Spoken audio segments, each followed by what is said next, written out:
Google should have easily won the social network war. Not only did Google have more money, experience, employees, and users, Google actually launched their first social network site in January 2004, a few weeks before Facebook launched, and long before the likes of Twitter and Instagram. In fact, Google has created many different attempts to directly compete with all of these platforms, and yet they've all failed. Most famous was Google+, which has since been described as Google's biggest ever failure. It became a joke, and not only did people not want to use it, many actively hated it. Nobody likes Google+. But if you go to a Google search and just type in Google+ you get a lot of negative suggested search results. Nobody likes Google+.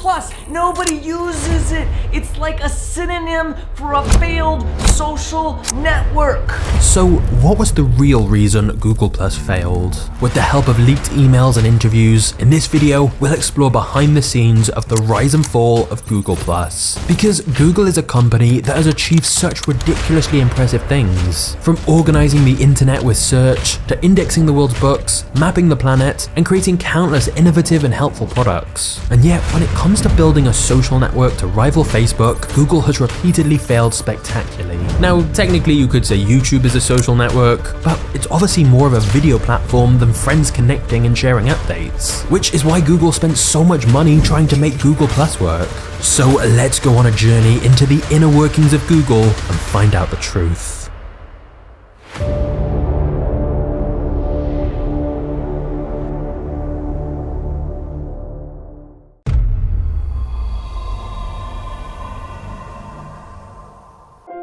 Many people think Google was late to see the potential of social media, but that is definitely not the case. Long before we had Facebook, Twitter, and Instagram, or even before early social networks like Bebo and MySpace, there was a website called Friendster.com, one of the first social networking sites that allowed you to connect with friends and share posts and images. In fact, it was actually Friendster that inspired MySpace. But what most people don't know is that within just 1 year of Friendster going live, Google tried to buy Friendster. They offered $30 million worth of Google stock for the site, which was a huge offer for a relatively new website. However, Friendster turned it down. At the time, there was a lot of hype around new internet companies, and the Friendster founder had advisors telling him this could be a multi-billion-dollar business, so he rejected Google's offer to buy Friendster. In hindsight, this was clearly a disastrous decision. Friendster ultimately failed and went out of business, and those Google shares he would have received would today have been worth over $1 billion. But the rejection was bad for Google too, as it meant since they couldn't buy Friendster, they had to start their own social network site from scratch instead. And that's exactly what they did. Orkut was the first social networking service owned and operated by Google. The website was named after its creator, a Google employee called Orkut, and I'm not even going to attempt to correctly pronounce his surname. But he was a Turkish software engineer who developed this social site as an independent project while working at Google, as Google encouraged all its employees to spend some of their work time on their own side projects. Orkut was designed to help users connect with both new and old friends, and it had many of the features we associate with social networks today, like creating your own posts, updating your status, sharing photos, and liking and commenting on what your friends shared too. What's interesting is Orkut had a small head start on Facebook, as it launched in January 2004, literally just a couple of weeks before Zuckerberg launched Facebook in February 2004, although back then it was called The Facebook. Whilst Orkut did reasonably well, its popularity mostly came in India and Brazil. In fact, in 2008, Google announced Orkut would be fully managed and operated in Brazil, since that's where most of its users were. Elsewhere, Orkut's popularity took a big hit after a serious security breach where passwords and banking info was leaked, and many lost trust in the site. Another issue was that Orkut had a relatively small team assigned to it, and so it often lagged behind in terms of new features, and they struggled to properly moderate the site. There were reports of lots of spam and abuse on the platform. And so when you combine all of this with the fact that other social media sites began popping up, like MySpace and Facebook, that users seemed to prefer, Orkut was eventually shut down completely. If you visit the website now, you'll simply see a letter written by the original founder of the site, Orkut himself. One particularly interesting line is that he says, "Our online tools should serve us, not divide us. They should protect our data, not sell it. They should give us hope, not fear and anxiety." And that's clearly a sentiment shared by many, that social media ended up taking a much darker path than people originally hoped. But still, for Google, after Orkut didn't work out, they went right back to the drawing board and very quickly launched another social network attempt. Google Friend Connect was launched in 2008 and allowed any website owner to turn their own page into a social platform. You could log in with your Google account and see which of your friends were using that same site and share comments on the website. But once again, this failed. So in 2009, they launched Google Wave, and this time articles popped up saying Google Wave could threaten Facebook and Twitter, with analysts saying Wave was possibly the most comprehensive entrant into the social networking business. It was described as combining features of email, instant messaging, blogging, wikis, multimedia management, and document sharing, whilst offering a variety of social networking features too. And if that sounds a little confusing, that's because it was. Users found it complicated to use, and it never took off. But Google was clearly adamant they wanted a social network. So in 2010, they launched a new project called Google Buzz. And this time, Google had the idea to integrate this new service with Gmail, which made sense in theory as they could then capitalize on the massive user base they already had rather than starting from 0 users. The problem was, this implementation was horrible. Gmail users were surprised to find one day that they were now part of Google Buzz even though they hadn't signed up for it, and suddenly their email contact list and some other Gmail data had been made public. For example, their most frequent email contacts were added as friends on Google Buzz, and anyone you shared emails with was added as one of your followers, which for many was awkward as they may not want certain areas of their lives to overlap like this. This not only resulted in many angry users, but also a class action lawsuit which Google ultimately settled for millions of dollars later in 2010. So basically, while the integration with Gmail was supposed to give Google Buzz a massive boost, it backfired completely and ended up making the whole Google Buzz service very short-lived. It was eventually pulled completely after privacy concerns and controversy around weak security. Once again, Google had failed with social networking. So after failing to buy Friendster, then launching and failing 4 separate social products, Orkut, Friend Connect, Wave, and Buzz, it was time for a new strategy. It was time for Google's biggest social network project of all.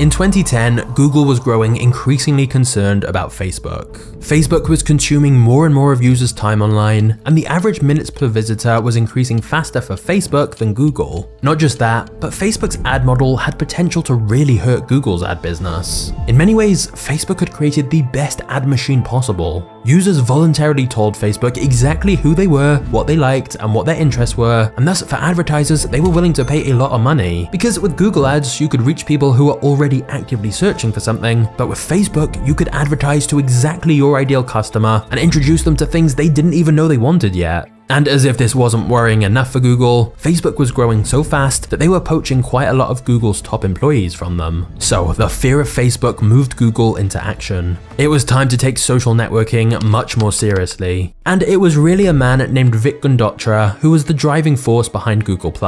He joined Google in 2007 as vice president of social, and he very quickly became concerned by the growing influence of Facebook and how much power it could harness from all the personal data it was collecting. Around this point, Larry Page, one of the original co-founders of Google, had returned as CEO, and Vik was constantly telling Larry about how serious the threat of Facebook was. Eventually, Larry agreed and put Vik in charge of a new project called Google+. After multiple failures, Google was determined to make Google+ a success, and thus it quickly became a very central project at Google. They allocated a huge amount of resources and employees from all other units at Google to work on this. They poured lots of time and money into this, as it was going to be one of their main focuses going forward. Just to illustrate this, Larry Page sent a memo to the whole company where he told them 25% of their bonus would be tied to Google's success in social, which basically meant if Google+ did well, their bonus could be 25% higher. So the whole company had a big financial incentive to ensure Google+ succeeded. Now, for context, Google's previous social attempt, Google Buzz, maybe had a dozen people working on it, whereas some estimates say Google+ had over 1,000 employees directly involved. This time, Google was serious, and this project was supposed to be the Facebook killer. And in 2010, Facebook was privately valued around $14 billion, whereas Google had a market cap of over $200 billion. So Google certainly had the resources and user base to win and defeat Facebook. So what happened?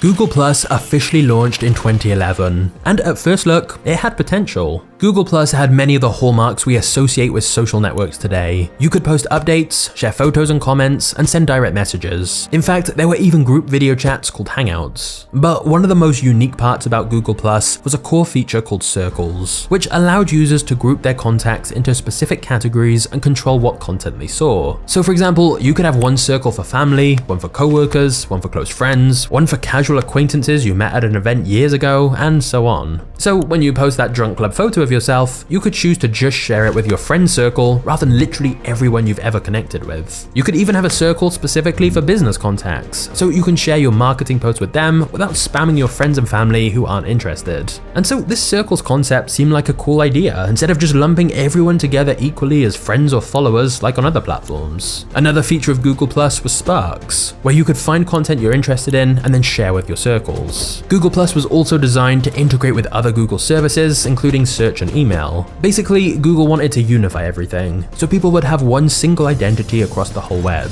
It would all be connected to Plus, or as Marcus Brownlee put it, Google Plus is basically the hub for it, so you're gonna see Google Plus embedded in services like Google Calendar, Google services like Search and Contacts and Gmail, and that's all gonna help tie everything together with your profile and everything about you on your Google Plus profile. Now, in order to create hype around the launch of Google Plus, Google decided to roll it out gradually by using an invite program. So to join Google Plus, at first you had to be invited by someone else. It was invite only. And when you got invited, you could then send a few invites out to people yourself. This invite program not only allowed Google to get feedback and fix bugs by rolling it out gradually, but it also allowed them to create a feeling of exclusivity and buzz around Google Plus. People wanted an invite to check it out themselves. And it's quite possible Google were aiming for something right out of the Facebook playbook here. As when Facebook first launched, they only expanded to certain college campuses at a time to create a real feeling of exclusivity, hype, and demand. And since many of the earliest people invited to Google Plus were people with big voices in the tech industry in Silicon Valley, they definitely helped generate a lot of good publicity for the platform. Ironically though, one of the earliest users of Google Plus was Facebook founder Mark Zuckerberg, who managed to get an invite from someone he knew in the tech industry. And it's reported that Facebook was getting so nervous about Google Plus that Zuckerberg implemented a company-wide lockdown at Facebook, where he instructed all employees to drop anything else they were doing and dedicate their time to bringing Facebook's features in line with their new rival. Facebook was undoubtedly very worried about the competition from Google. And indeed, once Google announced it was going to be using its vast power and resources to create a rival social networking platform, many experts predicted Google Plus would succeed in beating Facebook and becoming the king of social media. Google Plus officially launched in 2011, and by the end of the year, they had around 90 million users. Within a couple of years, they'd reached a peak of over 500 million users. With user numbers like that, you may be wondering, how was Google Plus Google's biggest ever failure? Well, here's the thing. These numbers were all a sham. Now, if there's one thing this story shows us, it's how quickly fortunes can be both made and lost when it comes to tech companies. In fact, last year tech companies lost $800 billion in a single week, showing just how volatile the markets can be, which is where today's video sponsor Masterworks comes in. We're now seeing hundreds of millions of dollars poured into alternative assets that can climb higher and higher even when the market flatlines. And Masterworks is a platform enabling you to diversify your portfolio by investing in multi-million-dollar paintings, an asset that's appreciated an average of 29% last year. We're talking about fine art from some of the world's most popular artists, like Banksy and Picasso, and you can have fractional investment in these extraordinary pieces without needing millions. Every single one of Masterworks' 11 exits to date has returned a profit to their investors. With those kind of results, offerings have sold out in under an hour, as they have over 650,000 users already, and there's normally a waitlist to join. But Masterworks is giving Magnates Media viewers special access right now to skip that waitlist. Simply click the link in the description below now, and you can get started today.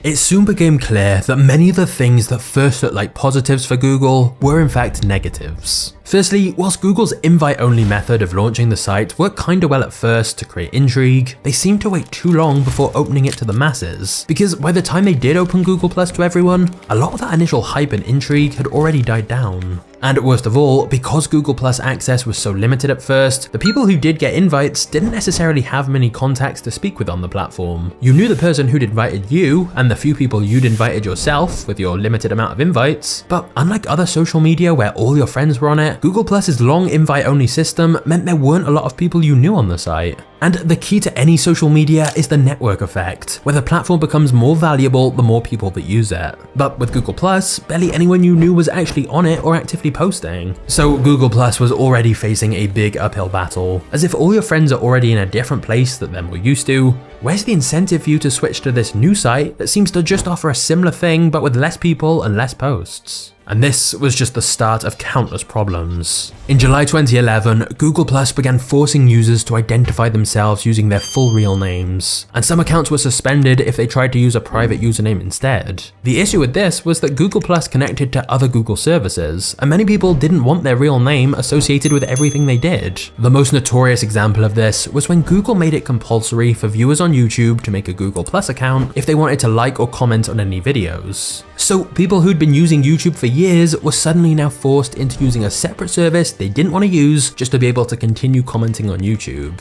It also meant you couldn't reply to pre-Google Plus integrated comments. The YouTube community very quickly turned against this. The whole thing seemed like Google was trying to piggyback off the success of YouTube to help its failing social product. But by doing so, making YouTube worse. The hate and backlash got so bad that even the YouTube co-founder updated the description of the first ever YouTube video to say, "Why the f do I need a Google Plus account to comment on a video? And I can't comment here anymore since I don't want a Google Plus account." Before long, many thousands of people were spamming the same comment all across YouTube with a tank and stick figure called Bob in order to protest the new commenting system and Google Plus's forced integration. And it wasn't just YouTube. Instead of easily registering for a new Gmail account, you were now supposed to join Google Plus first. Same for Android phone users wanting to use the App Store, and even using services that seemingly had no real need for a social element, like Google Maps and Google Search, you were aggressively pushed into joining Google Plus. And part of the problem was that initially Google Plus was advertised as a standalone social network site in its own right. But then they changed that and announced it was a social layer that would work across everything. So for example, users could give any website they visited a +1, equivalent of a like button. And so then if any of your Google Plus contacts visited the same site, they could see you'd given it a +1. But as some people began accidentally clicking this button and sharing with their entire network every website they visited, the feature didn't seem quite so good. So basically, whilst Google should have had a major advantage by being able to integrate their other services into Google Plus, the integration felt too forced, as by making it a requirement to have a Google Plus account in order to continue using existing services just annoyed people and made them dislike Google Plus before even trying it. And so remember earlier when we said Google Plus announced lots of users and great user growth? Well, now you can see the real reason why. It wasn't that people were joining Google Plus because they wanted to use it, they were being forced to join in order to continue using other services they did like, such as YouTube. It's kind of like when you get a new Windows computer, you have to use Microsoft's browser in order to be able to download Google Chrome or Firefox. But as for Google Plus itself, the service was described by the New York Times as being a ghost town. Almost nobody was really using it. Despite technically having over 500 million users at its peak, in reality, this was wildly inflated by users who had to join but weren't actually active. The most hilariously damning statistic came from Comscore, who estimated that users spent an average of over 7.5 hours per month on Facebook, but only 3 minutes per month on Google Plus. And of course, since most of Google Plus's so-called members didn't actually visit the site, there wasn't much content to engage with. So even if you did give Google Plus a try, it was pretty dead. Whilst Google didn't reveal this at the time, they later admitted 90% of users spent less than 5 seconds per session on Google+, and over 90% of profiles were completely empty, meaning they'd literally never posted anything. Now, to be fair, in response to the backlash, Google did make changes. They reversed the decision that you had to have your real legal name visible, and they eventually removed some of the forced integrations like the need for a Plus account to comment on YouTube. But the problem is, the narrative that Google Plus sucks was already set. There'd already been countless YouTube videos criticizing it. There were even songs about it. Woke up this morning and checked my Twitter, went on to Facebook and moaned about the weather, and then I checked my friends' updates on Google Plus.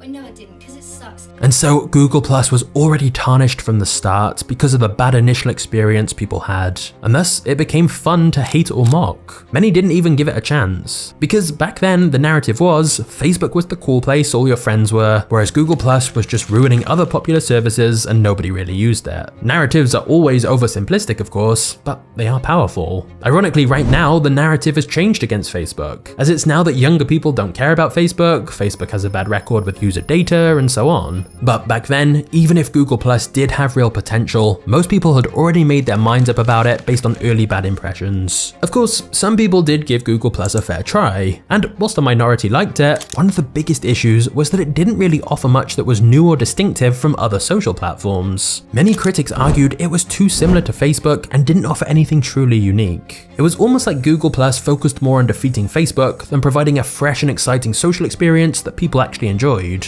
And since most users at the time were already fine with Facebook, they didn't want to switch to a new service they didn't understand as well and that didn't seem to have any clear advantages. In other words, Google were trying to take down Facebook by offering something similar to Facebook. When really, if you want to displace a well-entrenched social network, you need to offer something innovative or significantly better, not just your own version of the same thing. The reason Facebook took down competitors originally was by offering something different. And in present day, as Facebook's popularity is falling, it's not because someone's directly copied Facebook, it's because services found something more innovative and fresh that people prefer. The general consensus was Google Plus did a bit of everything, but not much of anything. It didn't have a unique selling point or niche that gave people a clear reason to keep going back. Facebook was good for checking in on friends, Twitter was good for real-time updates on what was going on, but what was Google Plus even the destination for? Now, you could say Google Plus did do some things differently, like with the Circles feature, where you could share different things with different groups of people. But although that sounded good in theory, it actually made the site feel even more empty, because you may have contacts on Google Plus who were actually posting stuff, but you weren't seeing it as you weren't in the right circle. The posts were only being shown to a subset of their contacts. Like, one of the ideas was you could create circles around a specific interest and add contacts of yours who shared that same interest. But this required a lot more setup and organization than most people wanted to do, so it wasn't really used that much. Besides, part of the beauty with other social media sites is you share something with all your friends and audience, and you're surprised to find people you never thought might like that type of post actually did. Like, maybe you post about a band you like, and some random connection of yours you'd never have guessed is really into the same band. Whereas with Circles, you kinda had to be more aware of which of your contacts liked what, so people ended up sharing stuff with a much smaller amount of people. Also, another problem with Circles was nobody knew who was in each circle except for the person who'd created it. So for example, people couldn't share back content with the rest of the circle,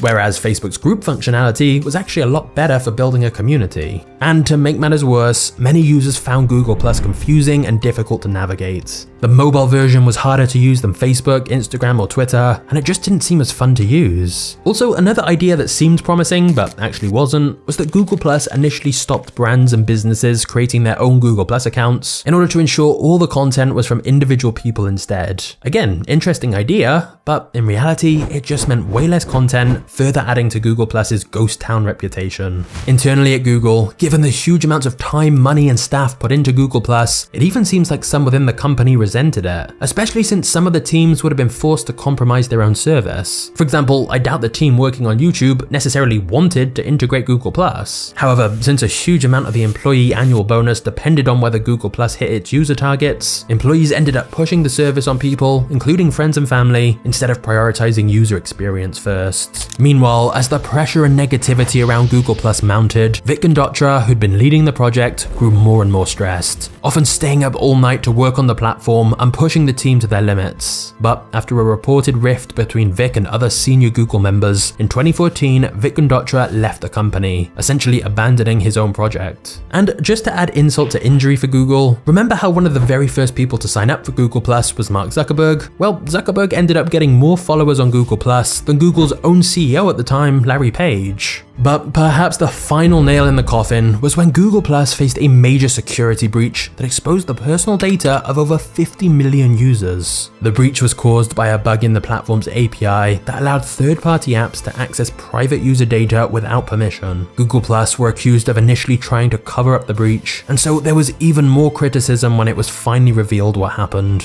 Finally, in October 2018, a class action lawsuit was filed against Google and parent company Alphabet due to Google Plus account data being exposed as a result of this bug. Ultimately, there were clearly multiple different reasons Google Plus wasn't working out. The fact Google Plus didn't launch until 2011, a full 7 years after Facebook and 5 years after Twitter, always meant it had an uphill battle. And whilst Google Plus did launch the same year as Snapchat, Snap offered something new, short, mobile-focused, self-destructing media, whereas Google Plus essentially tried to recreate social networks that already existed. Honestly, Google Plus probably wasn't as bad as it's now remembered as, but early mistakes meant the narrative and perception was always against Google Plus. Plus. And thus, in October 2018, Google announced that Plus would be permanently shut down for good. After so much initial hype and the hundreds of millions of dollars Google spent building it went down in history as Google's biggest failure. Of course, with hindsight, it's easy to see the issues, but researching this did lead me to some funny predictions people made at the time. Many experts genuinely thought Google Plus would dominate. And my favorite prediction was this comment from 10 years ago that in just 2 lines said Apple was on the decline and that Google Plus will come through to dominate eventually, just like Windows Phone. However, the story of Google's social network battle wasn't quite over just yet.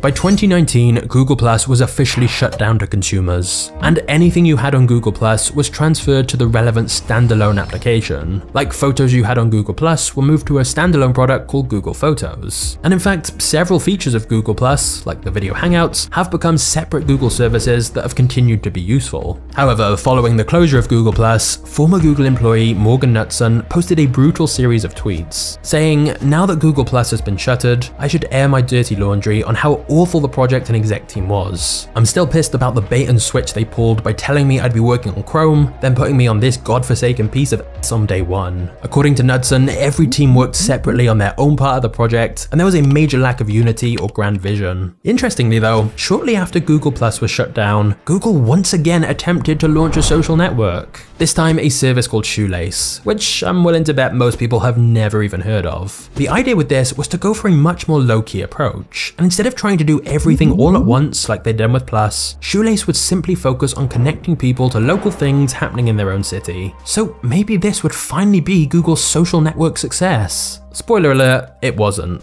The pandemic made it very hard for a new social app like this to take off at all, and the service survived less than a year. Headlines popped up like, "Google is shutting down Shoelace, the social app you've probably never heard of." So this was yet another social failure for Google. It's strange, as it seems Google are masters at creating utilities and tools and solving complex problems. Honestly, Google products and services have had a massively positive effect on my life overall, and I'm sure it's the same for many of you watching. But with the exception of YouTube, which they acquired, the more social, community-driven apps always seem to have been their weakness. And perhaps part of the problem is simply Google's culture, where their prevailing wisdom is to quickly kill projects that aren't working and start over. And this works great with many things, but not with social networks, where every reboot you lose any existing network effects and start from scratch all over again. I also think Google's focus on features like circles illustrates the way Google thinks about things. Their assumption was that Google Plus users would enjoy spending time organizing their information and setting up everything exactly how they wanted it. And indeed, many tech-minded people did actually prefer Google Plus and the additional control it gave them. But the general public didn't want to spend their time on that organizational setup stuff. They just wanted the platform to work right away. Generally, people prefer simplicity. Just look at more recent breakout apps like TikTok. You don't even have to search for anything. It just learns what you like and shows it to you. Whereas Google Plus had much more of a learning curve.